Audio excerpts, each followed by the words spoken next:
So VCE exams are in less than 2 months, and here's the one study method that I use to get a 98 ATAR.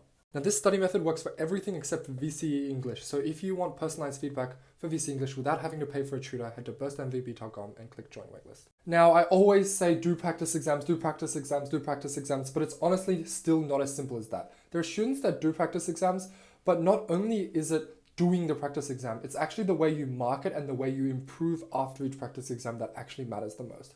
So it's a simple 3-step process. I'm going to break it down for you right now. Now, not only do you have to complete the entire practice exam, but try to finish it in 1 or 2 sittings under time conditions. So many students get to the end of the year and they go to their exams and they cannot finish it because there's not enough time, right? That's all because they never did these exams under time conditions, so they never knew what mistakes they made under time conditions and whether they even had the skill to finish it on time. Because finishing something and finishing something in the time conditions are 2 very separate skills. Secondly, correct your practice exam and note all wrong questions on a separate notebook. This is very, very important.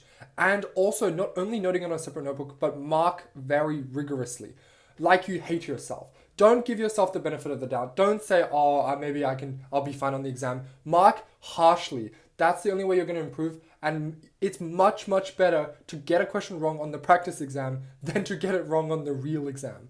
Finally, redo wrong questions on the next day. And if you get it wrong the next day, write it in the notebook again and do it the day after. Keep doing this until you can 100% get it correct without looking at notes, without looking at the answer, because this is proof that you went from not knowing how to do it to now knowing how to do it, so you won't make the mistake on the exam.